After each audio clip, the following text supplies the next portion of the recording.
सभी का स्वागत है। तो आज जैसे आपको पता होगा, सुबह ईपीएफओ एसएससी का जो रिज़ल्ट आया था। तो जो ईपीएफओ एसएससी का रिज़ल्ट आया था, इसमें उन्होंने ऐसा कुछ नहीं बता रखा है कि मतलब कट ऑफ कितने पे गई और कितना क्या कुछ है ना। उसका जो स्टूडेंट था, एस्पिरेंट था, उसका कुछ बता रखा है। तो जो मैंने दिया था, तो मेरे तो लगभग 420 आए थे। तो 420, अब पता नहीं ज़्यादा थे कम थे। जैसे बच्चों के सुनने में आए थे तो 380 370 थे। और वैसे भी इतना फ़र्क नहीं पड़ता, अगर नहीं हुआ तो नहीं हुआ, कोई इतनी ज़्यादा दिक्कत की बात नहीं है। और जिसका भी नहीं हुआ तो अभी उसकी थोड़ी कहीं ना कहीं तैयारी में कहीं ना कहीं मतलब कमी रहती है, चाहे उन उसकी इंग्लिश में रहती हो। जैसे मुझे तो पता है मेरी इंग्लिश में रहती है। और इंग्लिश की तैयारी भी करने लग रहा हूँ, तैयारी हो जाएगी। इसके अलावा जैसे अगर आपने पहले यूट्यूब चैनल देखा हो मेरा, तो हेड कांस्टेबल की भी आई थी, मिनिस्ट्री की। तो उसमें तो मेरी हाइट नहीं थी और मुझे लगता था कि मेरी उतरे भी नहीं गई उसमें, क्योंकि मैंने बीएसएफ का दिया था। तो बीएसएफ का जो दिया था तो उसमें यही दिक्कत हुई थी कि जो हाइट थी वो नहीं उतारी थी उन्होंने। वो भी हेड कांस्टेबल मिनिस्ट्री का था, उसमें पहले ही होता है ये पीएमटी। तो मेरा टेस्ट तो क्लियर था इसका, जो दिल्ली हेड कांस्टेबल का था। और अगर बीएसएफ का भी पहले पेपर होता तो वो भी क्लियर होता, मुझे ये पता है, क्योंकि तैयारी का पता है मुझे कि मेरी भी कितनी तैयारी है। इसके अलावा जो डी ट्रिपल एस बी में एक था जूनियर क्लर्क का, हाँ शायद जूनियर क्लर्क का था।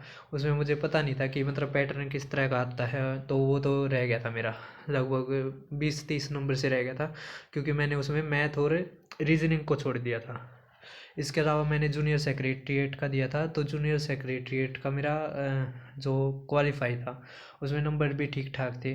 लेकिन क्या था, मैंने टाइपिंग पहली बार करी थी उसमें, तो टाइपिंग मेरी इतनी हुई नहीं थी, 35 वर्ड पर मिनट की। तो उस कारण मेरा वो रह गया था। इसके अलावा अगर मैं बात करूँ तो जो आईबी का था, एसए का, जो इससे पहले वाला था, जिसकी अभी आंसर की आई थी शायद 1 या 2 हफ्ते पहले ही। तो उससे पहले वाला जो मेरा इंटरव्यू भी हुआ था, तो उसमें भी शायद पोस्ट, हाँ पोस्ट कम थी शायद 13, 13 क्यों 30 थी, मतलब सबकी मिला के।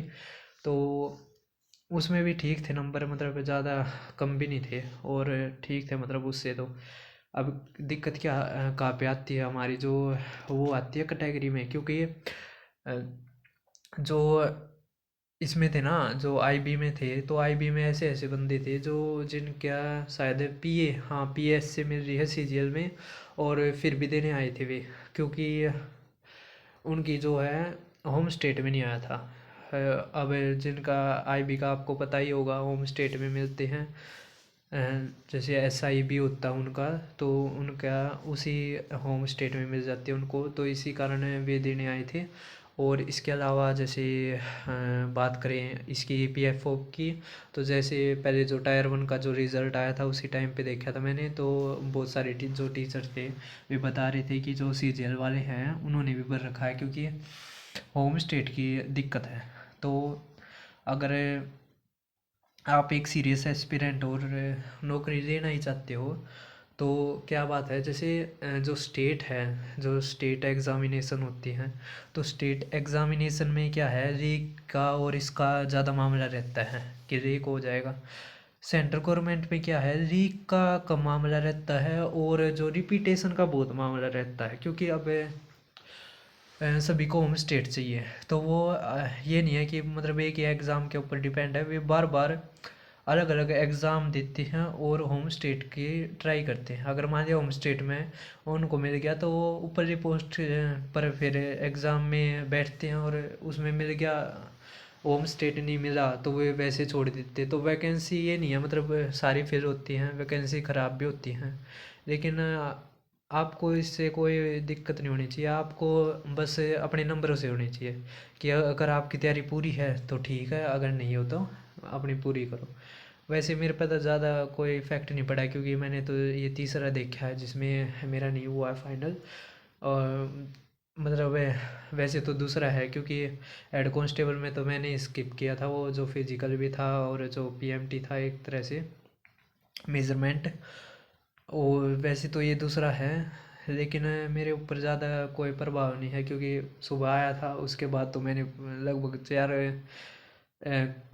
4 घंटे तक अपना जो आगे जो क्लासेस देनी हैं उनके नोट्स बनाए हैं, और भी पढ़ा है, और उसके बाद थोड़ी बहुत जिम भी मार के आए हैं।